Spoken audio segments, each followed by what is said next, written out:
Hello and welcome to Books from Your Therapist, a podcast where we talk to therapists and mental health practitioners about their mental health related book recommendations. By mixing book talk with mental health, we hope to open up the conversation around books that your therapist may have suggested and make them more accessible. This podcast is not a substitute for mental health care. It's for educational and entertainment purposes only. I'm Amanda Throckmorton, a marriage and family therapist in California. And I'm Tara Kremen, and I work in the book industry in Toronto, in Canada. In this episode, we wanted to take a little bit of a deep dive into some of the books that Amanda and I have been reading lately that have really stayed with us. Both books have common themes where women are front and center, and they touch upon different themes of intuition, the wild self, and survival.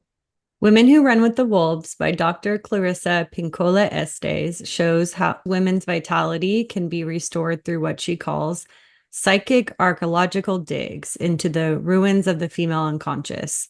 Dr. Estes uses multicultural myths, her own lyric writing, folk tales, and stories that help women reconnect with the instinctual attributes of the wild woman archetype. Our second book, I Who Have Never Known Men by Jacqueline Harpman, is a haunting, heartbreaking, post-apocalyptic novel of female friendship and intimacy and the lengths that people will go to maintain their humanity in the face of devastation. We had a really good time chatting about these books, and we hope that you enjoy it too.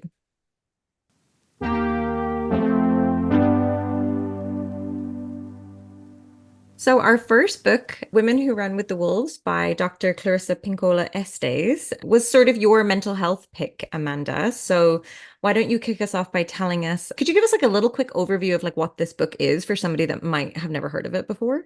Sure. So this book is best described as a collection of myths, folk tales, fairy tales you might have heard with sort of an analysis of the characters, the story, and the themes after you read the myth or folk tale.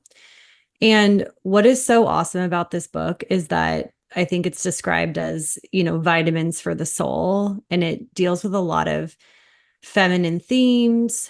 And, the writer is a renowned doctor who her history is really interesting. She's Native American and Mexican, and she was adopted by Hungarian parents when she was a little bit older. A lot of her work is influenced by Carl Jung, who is pretty famous for coining the archetype work, which is sort of like the mother, the hero. And those are themes and symbols that people can relate to that carry throughout one's life. So a lot of this work is influenced by the archetype of, the wild woman, which we'll get into a little bit deeper. And it's just such a magical book. I feel like it's a book that you read in the woods with your girlfriends, and you feel connected to the earth, and it really helps you sort of really reconnect to that intuitive animal self that it gets sort of stripped away by social norms and modern world. It's a perfect time of year to read this book as well. Exactly. Very witchy. Yes, we're in the spooky season. So I feel like you've for sure talked to me about this book a lot, and I picked it up when we were together in Montreal. So thank you for recommending it, because I had not heard of it at all. But what was it about this book that you wanted to pick to chat about in this episode? I just find this book to be such a resource for myself, and there's so much wisdom in it. And it's a book for me that I actually haven't read cover to cover. The way I typically read, it's more of a practice in the way I use this book, which is if there are things I've been going through, it's a book that I just physically pick up and sort of, flip through and land on a page and read. And that's how I've chosen to use this book. But it's such a comfort. There's a bit of it that really touches on the universality of themes that women go through. And so for me, when I'm going through something, I can read this, this folk tale or fairy tale and listen to some analysis about it. And and it helps me go like, okay, I'm not the only one that's ever experienced this. This is actually part of a cycle that is very natural, and it's part of life. And so I find it to be just so nourishing. And it can be kind of a dense read. And so it's I do kind of recommend picking it up and taking it in doses and being able to kind of read the story and read the analysis and take what you want from it. But for me, it's something that is going to be a resource for me forever. I even used it in my thesis in grad school.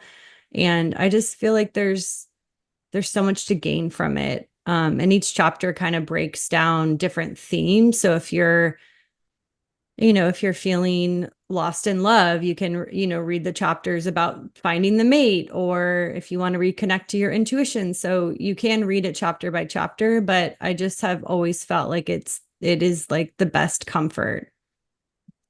I definitely was grazing it when I started to read it. It's kind of like because it's like you said, it's kind of dense. There's a lot in every chapter. So it is sort of hard to read from page one to page finish. Because I think that, yeah, you kind of read a chapter and then it stays with you. But then leading up to this, I was trying to read one after another, which I think maybe took away from some of the experience of it. But as there's so much substance in this book, what are some of your key takeaways?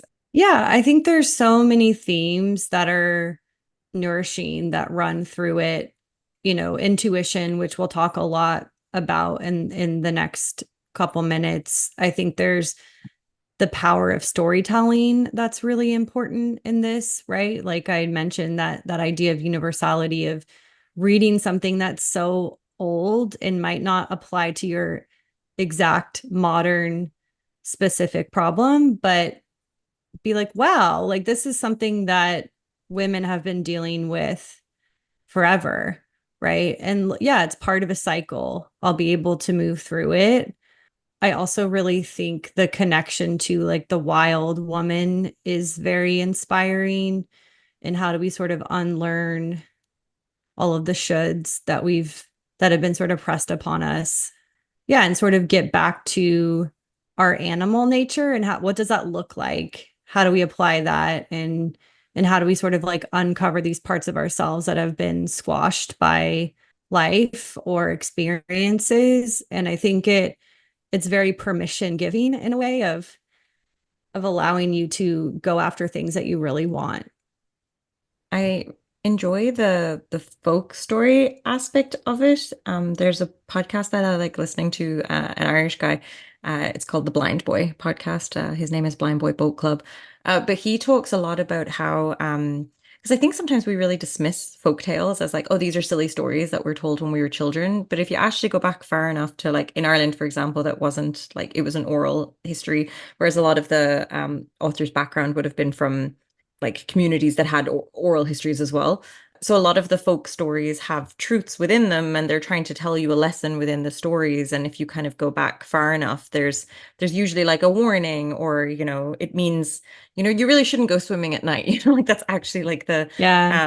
underneath of it. So I think that's kind of interesting to see it on like on a more academic side of like looking at like some of these folk tales. Like what are your thoughts on that? I mean, I think that's what makes this book so powerful is sort of the combination for me of, some of these stories that maybe were just oral until they were written down and carried down through centuries, along with of some of the more academic analysis for me, which really grounds it. I just think it's the perfect pairing if you don't understand myths or you don't really get what the lesson is. I feel like it's a really helpful tool to just get more from it. And it's funny how universal some of the myths are, that they'll have like a similar story throughout different places and or like it'll be different iterations of the same myth essentially. Yeah, exactly. Exactly. Like in this book there might be a story that you've heard told in a different way or you didn't know the origins of it, right? Like she does gather from myths and stories from all over the world. So it's like, oh wow, I've heard of Baba Yaga before. Like, like, wow, I didn't know that, or I didn't know where that story came from. So I think yeah, there's something so it just like I said, animal and also historical. And just like I'm part of something, I'm part of a lineage of now receiving this story. And now I have some grounded sort of more academic or analysis to kind of understand it a little bit deeper. Just think it is just so beautiful. And we talked a little bit at the beginning about like the Jungian psychology, which like I've heard his name, but I don't know a lot of about Carl Jung's theories. So I appreciate you highlighting like the archetype piece at the beginning. Because of this book mixing like myths and like that overview from a psychological perspective, do you think it's helpful for therapists to read to either help their practice or just to maybe take a break from something that is more like a tougher like academic read?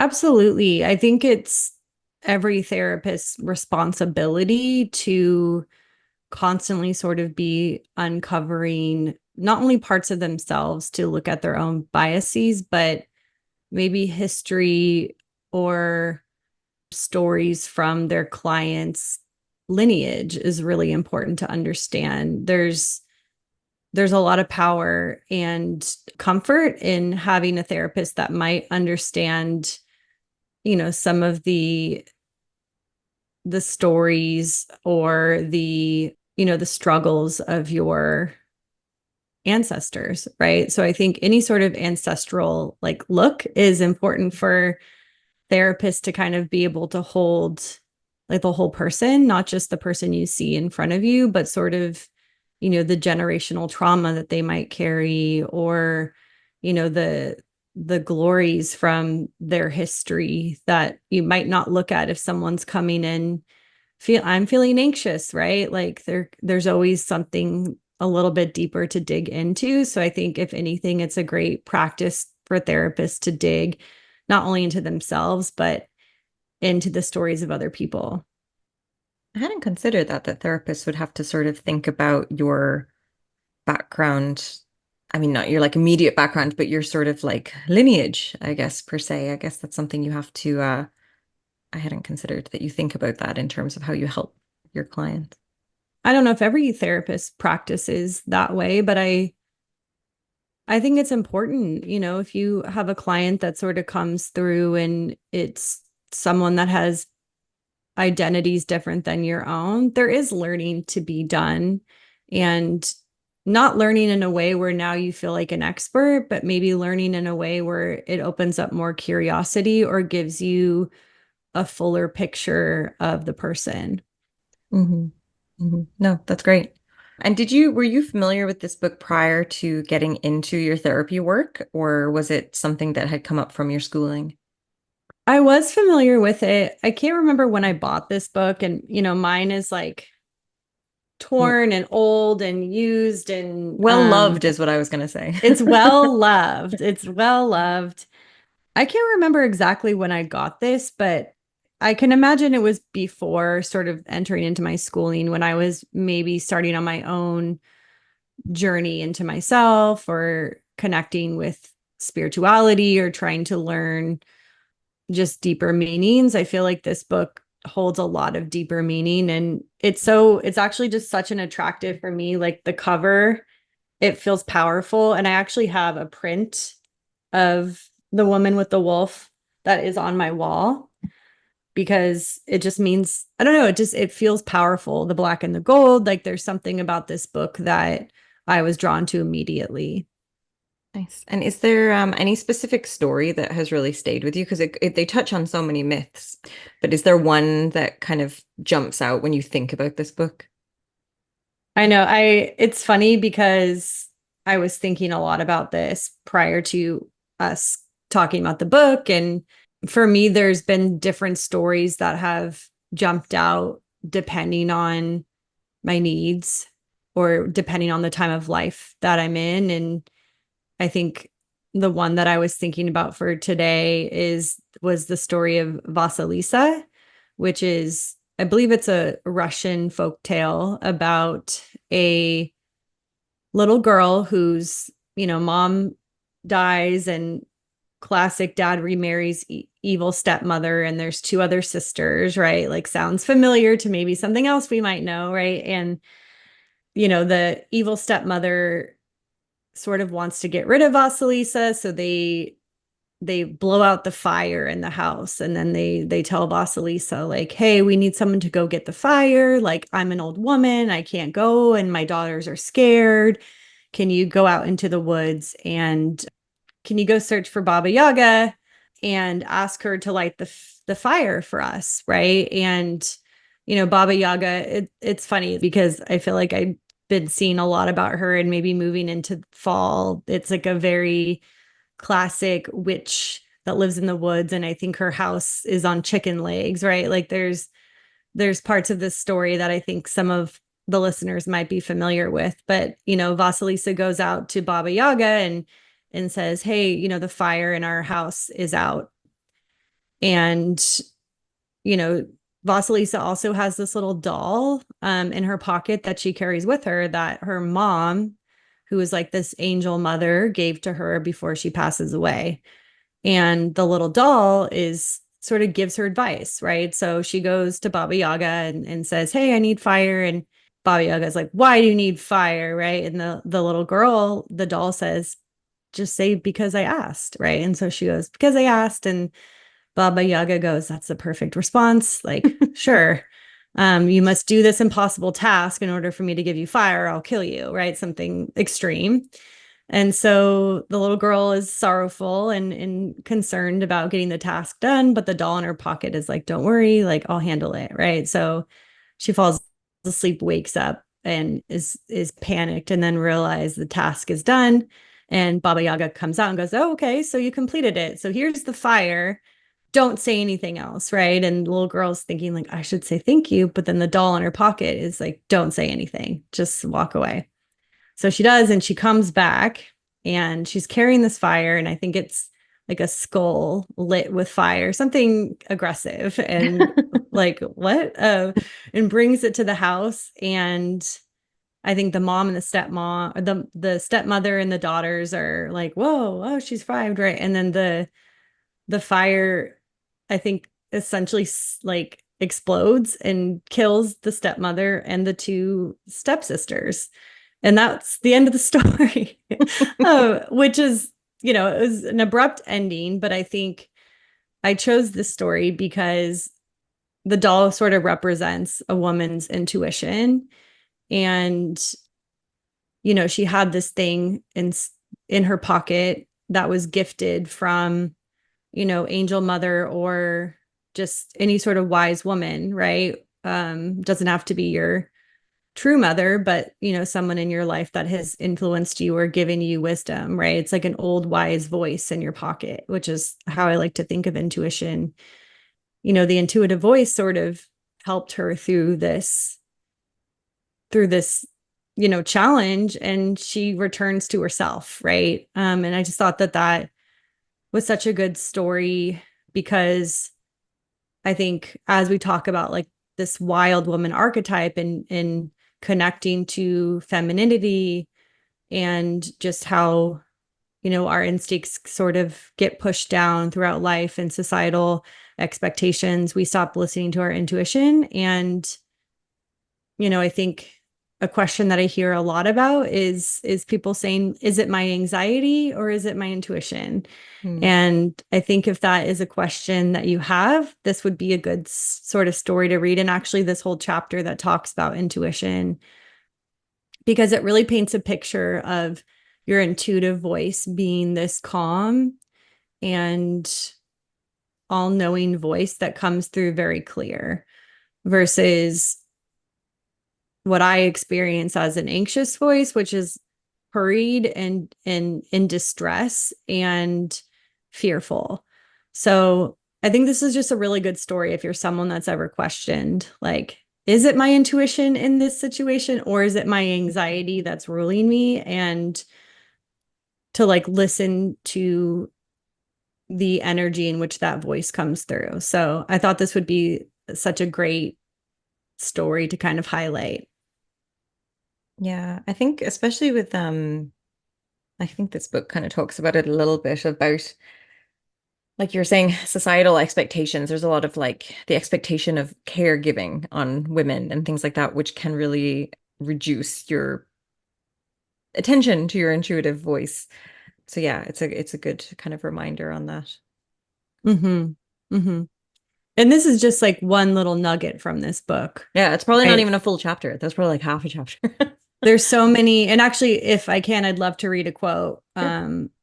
I mean, the amount of quotes that I have taken from this book is endless, but I think when it comes to intuition, I loved this and I'll kind of expand upon it. The way to maintain one's connection to the wild is to ask yourself, what is it that you want? This is the sorting of the seed from the dirt. One of the most important discriminations we must make in this matter is the difference between things that beckon to us and things that call from our souls. Nowhere can this be seen more clearly than in the choice of mates and lovers. A lover cannot be chosen a la smorgasbord.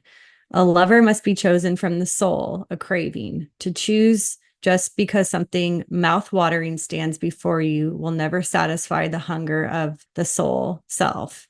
And that's what the intuition is for. It's the direct messenger of the soul. With this, she goes on to kind of talk about having a smorgasbord of food in front of you and seeing something like a butter croissant with, honey butter. That sounds, oh, I guess I'll have that. Right. And that's beckoning to us instead of listening to, let me not look at what's in front of me. What am I actually hungry for? Like, what am I actually hungry for? Not just settling for the things that you can see in front of you, but actually asking yourself, what am I hungry for? What is it that I want? And that's sort of the difference between going towards things that beckon to us and things that come to our soul. So the question of like go inside and asking, like, what am I hungry for? I think is a great way to sort of connect with your intuition, closing your eyes, right? Not just picking something right in front of you and acknowledging that, you know, intuition is this wise old woman, or in Vasalisa's case, this doll, right? That is clear, very clear. A little quote that I wrote down about intuition that I can't remember which chapter it was from, but it says, women who are gullible are those with injured instincts still, like flowers, turn in the direction of whatever sun is offered. So it's like, yeah, again, Mm-hmm. you're like just going toward the shining light rather than actually really paying attention and listening to yourself and what you Mm-hmm. need. So I like the idea of like soul nourishment. That's just like a phrase that I think just you can kind of feel it. Yeah, exactly. Mm. And I think that's what this book does for me. And I think actually a lot of people, it is nourishing. Like I said, it's like it makes me want to go run in the woods and be wild and like connect with the earth and in a way that, is not natural to every day. Mhm. And so I just think it's so special. And I think she has an audio book version of this that is shortened, and it is beautiful. And I recommend like running a bath and listening to this in the bath. And she also has a bunch of other books based off of archetypes. I think there's like The Joyous Body, The Old Crone, like The Wise Old Woman. So, if you're interested in the storytelling aspect, and also like she adds humor to it. Like she has her little thoughts on it. And I think it's such, yeah, it's soul vitamins. The audiobook is fun as well because she sings from time to time as part of Mm-hmm. it. Like so Yeah. always like feels nice. This title and the next one that we'll talk about happened to be kind of published around the same time. Women Who Run with the Wolves. It was published in the early 90s. And it really is a testament to the fact that this is still in print now, which Mm-hmm. is kind of very unique among books like this. So what do you think it is that makes it so relevant? Because I don't think it's necessarily like it's being revised. I think this is the same edition, same concepts being in print for fuck, I should have done the math on that. For what is it, almost 40 years? Mm-hmm. Yeah. Mm-hmm. Yeah, I think it's the sort of the universality to the stories. They're timeless, right? there's a sense of, I think it's natural for us to gravitate towards hearing stories, hearing folk tales, right? Like even if that's not something we experience as a kid, right? There's something deep ancestral around listening to stories and taking meaning from them.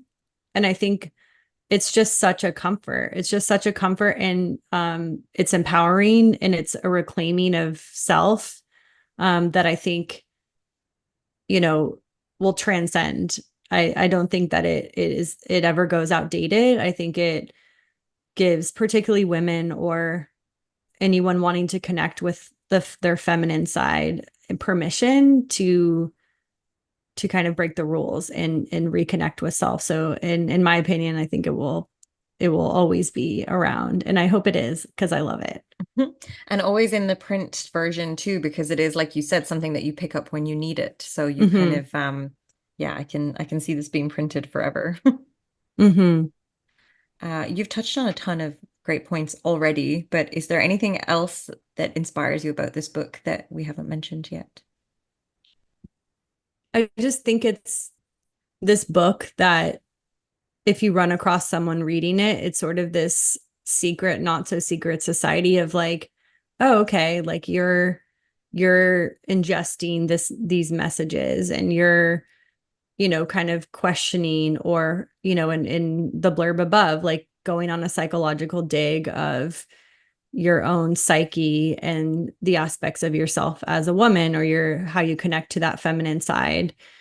And I think that there's, besides the universality of it, I just think that there's always something to gain from it. And I can read it over and over and still not pick up on different things every time I read it, which isn't the case for every book, right? Like, Hmm. because it is dense, I feel like there are things that stand out to me depending on what it is that I'm needing. And sometimes I read that same thing and it doesn't stand out to me. It's something else that like I gravitate towards. So for me, I find that to be incredibly inspiring. And also, like this is a book that if my house was burning down and I had to grab a handful of books, like this one would be it.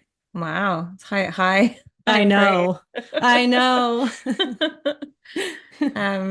Yeah, it's interesting, I'd imagine as well, to read this book of like different stages of your life. Hmm. How do you think like younger you would have like say like when we met and we're in Korea and we're thinking that we're so like worldly, we're backpacking Hmm. and we're just like such grown-ups. I probably would have loved this book then, but how do you think you would have like received it in your early 20s? I think I would have been able to receive parts of it, just like how I think I can only receive parts of it now. Like to your point, I feel like as I age, there's going to be parts of this that I'm like, okay, I get it now. I can feel that in my bones versus, I think my early mid 20s, there's a lot of this that would have been way too dense, way too over my head. And I would have gone for the things that like I could relate to, or that I was fixated on, maybe fixated on the like finding a mate, right? Find like the chapter of mates and lovers, right? Like that would have been the focus. And I think I would hope that I would absorb some aspects, but I don't think I could have appreciated it in the same way as I do now in my late 30s. Hmm. No, I agree. I agree. What did you find sort of inspiring about this book? The acknowledgement that some questions that you have internally or feelings that you don't really put words on have been asked by other people or felt by other Yes. people. I feel like there's a nicer way to phrase that, but just the kind of like the yeah, like not justification, but validation, I guess, for like Mm-hmm. some sort of like thoughts or feelings or things, especially like as you're kind of like growing as a woman. It's like, yeah, like some of this is also natural and part of the life cycle. But yeah, it was kind of some of it, yeah, a little bit validating. And I like the myths piece, there's lots of old folk stories in Ireland that we grow up reading about. So I was trying to picture kind of like, oh, I wonder I wonder is there a connection there? And like she does mention there's a couple of mentions to Irish like gods or myths a few times, but I was like that would be a really cool project to see if you could dive into like uh the female psyche of like Irish myths was what I was kind of like taking away from it as well. But it was kind of an interesting and for sure an inspiring read. It's just Mm. always nice to read something by somebody that's clearly so passionate about it. Mm-hmm. Mm-hmm. Yeah, was there any specific story that sort of stood out for you? The one that I thought, I guess that stands out the most, that I remember the most, and I guess like surprised me a little bit, was The Ugly Duckling, which I feel like is maybe a universal story that everyone sort of knows about, where there's a group of ducklings, and one of them is the ugly one, and they're pushed aside and you know, made fun of and like outcast from the areas. But in the end of the story, it turns out, oh no, this duckling wasn't a duckling at all. It grows up to be a beautiful swan. Mm-hmm. So I Mm-hmm. always sort of like thought like, the moral of that story is to, like not judge a book by its cover, or, we'll all find Mm-hmm. our own way, our own people at the end. But what was interesting about the way that they break it down, or the way that she talks about it in that chapter, is that it really focuses on like the mother piece. And that's Mm. not something that I had considered, because you think the ugly duckling is like the center of that story and the only aspect. And she sort of talks about like how you like yeah, like how you mother something that's different, or like if you're like mothering, adopted children and things like that, Mm. or like how you try and come back from like giving your child space, or like there was like different, I think there was like three or four different archetypes of like the mother from that Mm-hmm. story. And it was just something that I had never thought about, of like, I guess like a 360 view of the world of the ugly duckling. Yeah. She does give you various viewpoints and perspectives of stories that you might have heard before, right? And like to your point, never thought about the mother in that story or sort of the themes around that. I know, because you're starting it. You're like, I'm familiar with this myth. Oh, it's totally fine. You're like, oh wow, no, I had Right. never considered this piece before. Why am I crying? Yeah, So, exactly. Yeah. Why do I feel this in my bones and like yeah. need to sit outside under a tree? Yeah, that's why you need the breaks in between the chapters. You're like, what's gonna happen next?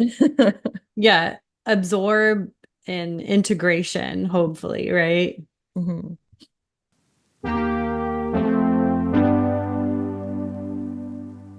All right, let's move on to our second book, which is I Who Have Never Known Men by Jacqueline Harpman.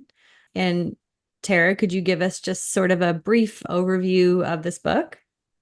Sure. So this is a dystopian read that starts with deep underground in a cage, essentially. There are 40 women who are locked in this cage, being watched by men at all times. And it sort of throws you into that with the child being the protagonist, who you sort of hear the story from her voice.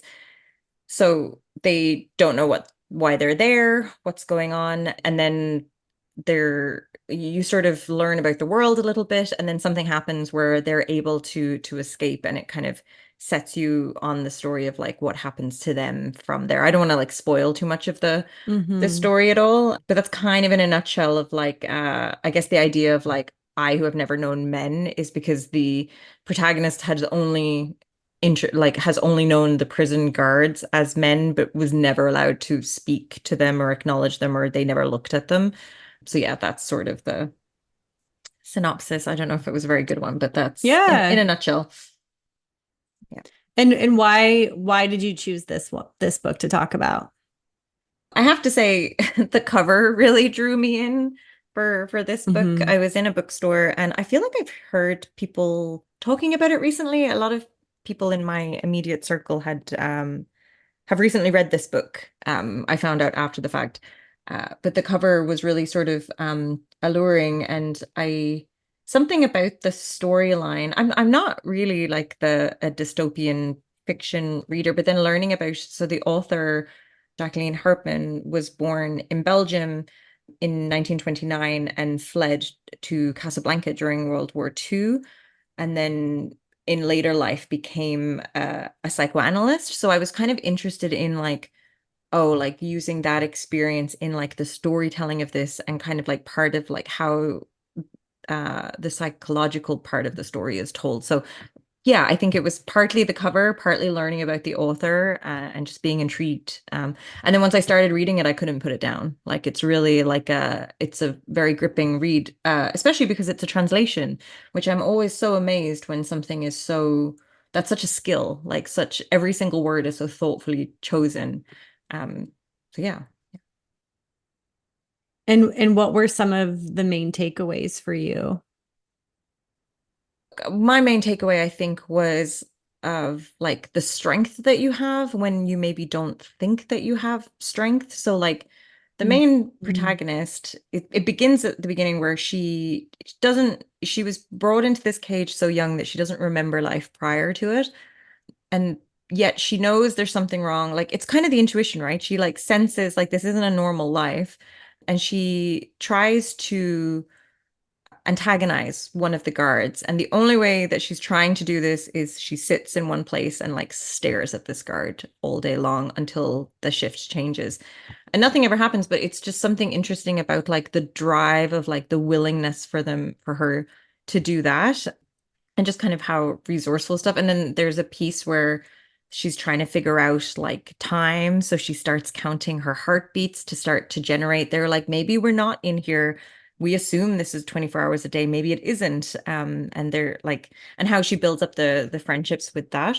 But the story is also told from like she's telling her own story and is like writing it down as well. So I think I'm trying not to give away too much of the plot.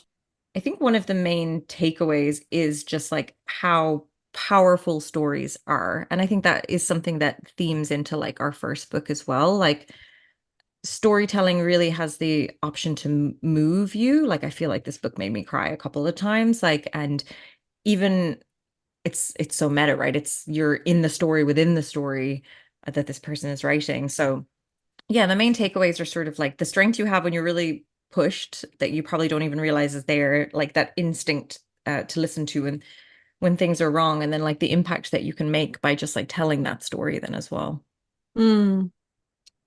As you were speaking, it also made me think about, yeah, the connection between the two books and the storytelling, but also the bits about identity, where in this world, all of those societal norms are sort of stripped away, yet the protagonist seems to possess like a really strong sense of self versus in maybe Women That Run with the Wolves, you're existing in this world of the societal expectations. And how do you reconnect to that sense of self?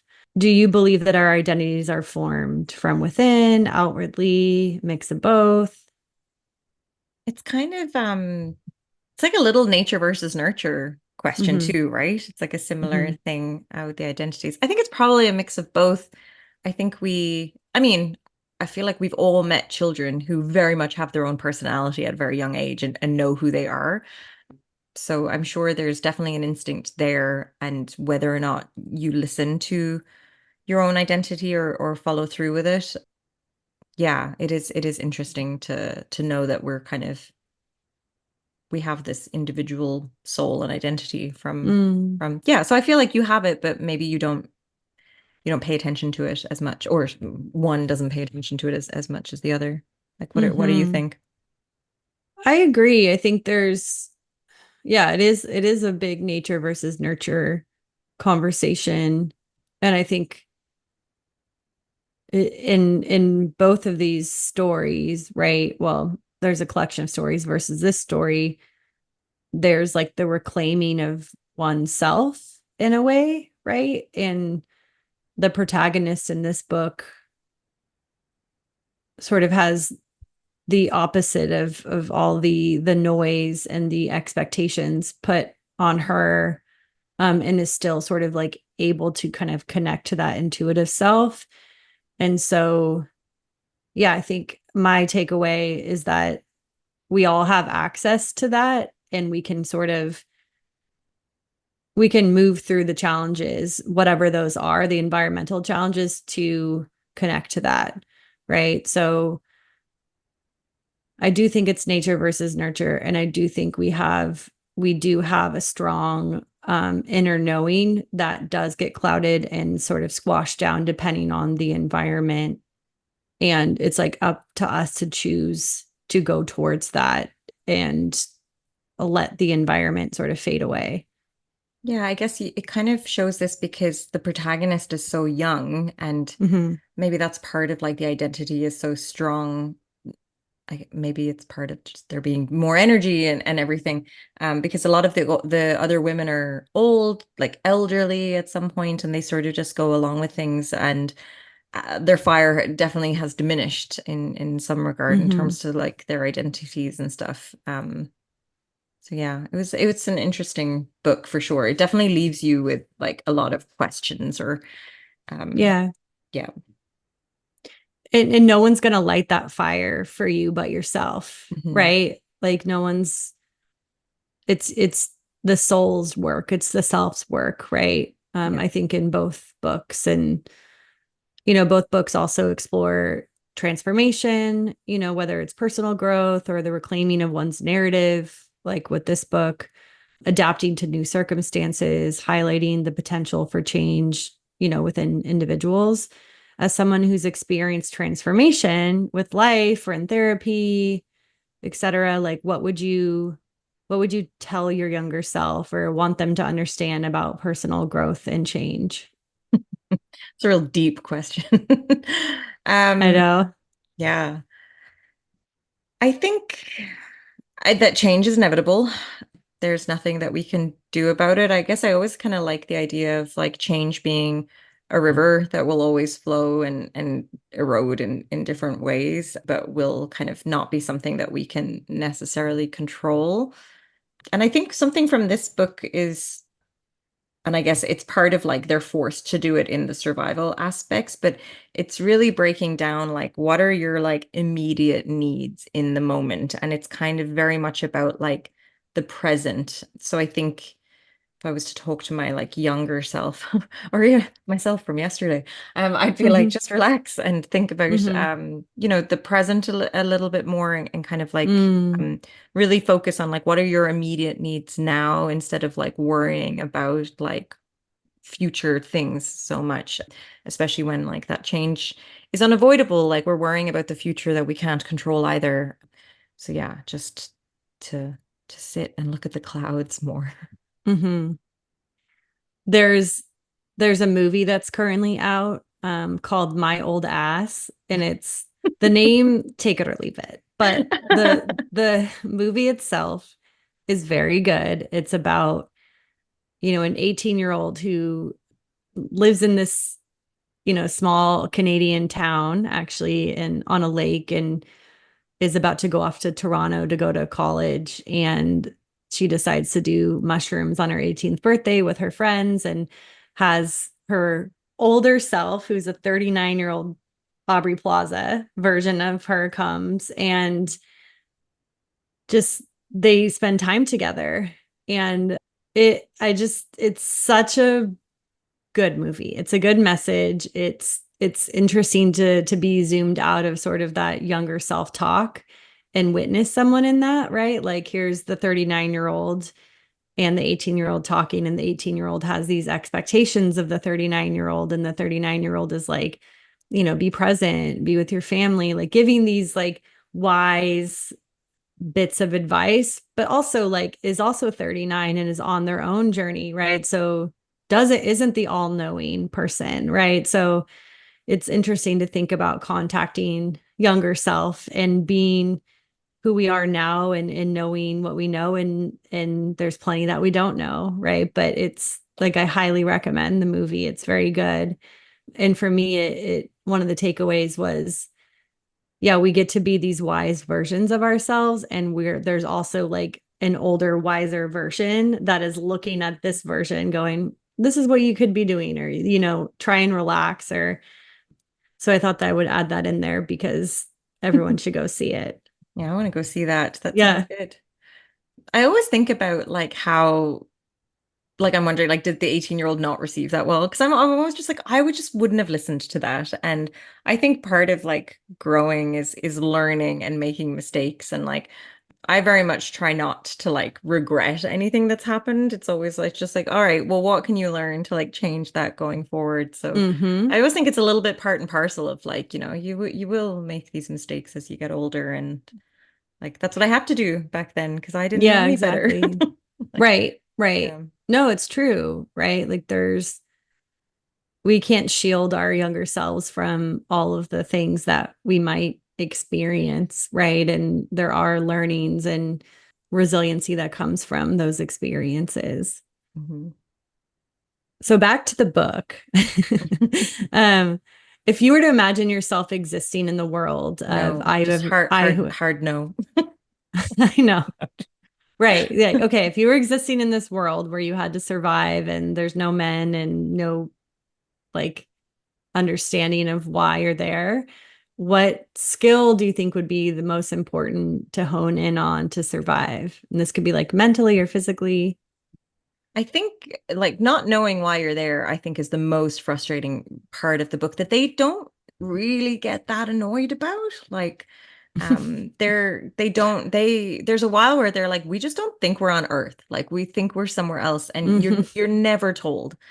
So it's sort of so yeah, I guess it would if I was existing in this place, I'd have to be like, don't get caught up in that because yeah, you never know the answer of anything. And and skills. Like, I don't know what my survival skills would be. I don't know. Like, I mean, I used to be a butcher, so I could kill Fun something, fact. maybe. Fun fact, yes. So maybe, but they don't even have a knife though. Their knives are all like blunt. So I don't know, like maybe sort of like cooking or so. I'm not too sure. What would your Mhm. survival skill be? I think mentally, maybe being able to like live in the present, like to your point, not getting caught up in the searching, the mental searching, trying to make like trying to find joy every day with just the tasks of surviving and living, I think would be a good like comforting mental ability. And then survival, I think.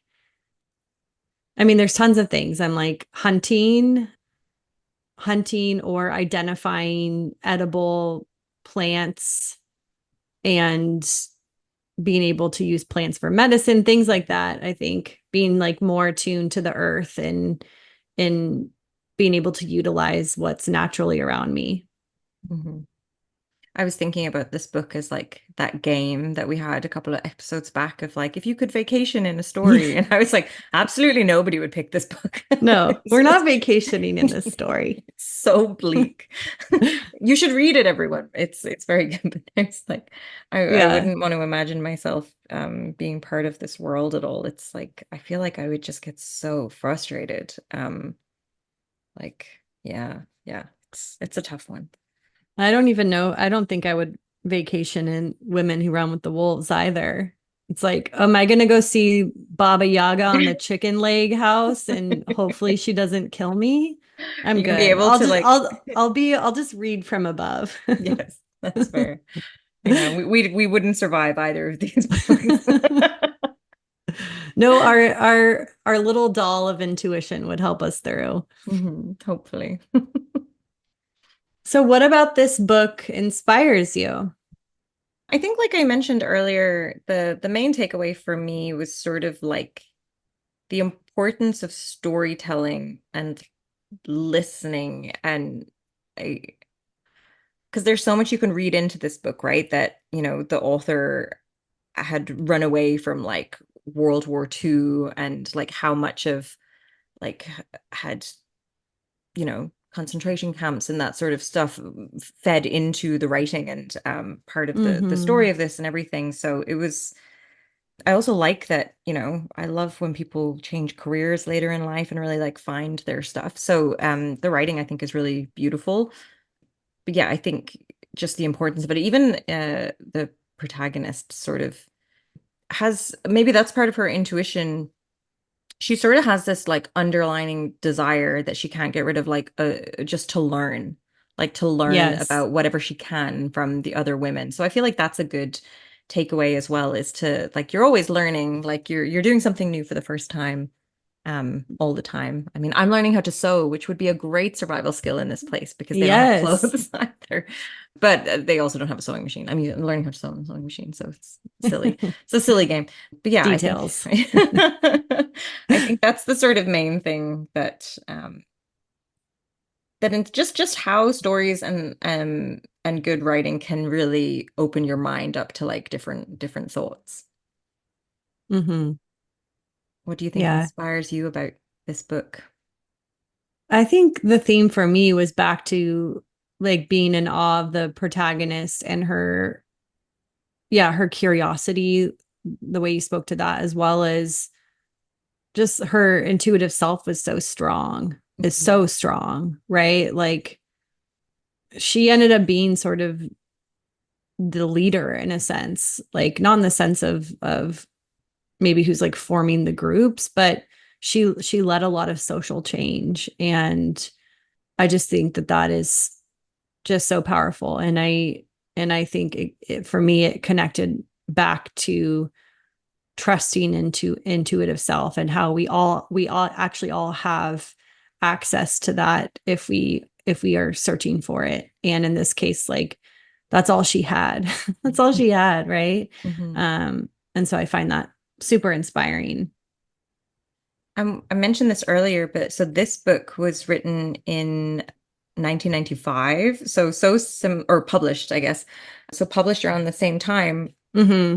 of the early 90s. So I was also trying to think of like what was the that world that looked like in the early 90s for women. And I guess it's in like the third wave of feminism, which you could argue we're still in the third wave, or is there like a kind Mm-hmm. of a fourth wave? But I kind of see that as the in the 90s of it's almost like the rebellious aspect, if you try and think of like the Kathleen Hannahs of the world. And you Mm-hmm. definitely can read that into both of these books. And it's kind of interesting to see, whereas, I mean, and this is just my opinion, whereas now we're sort of in more of a like an accountability phase, I think, where there's Mm-hmm. still rebellion, but there's also like, but how do we hold you accountable for this and change it?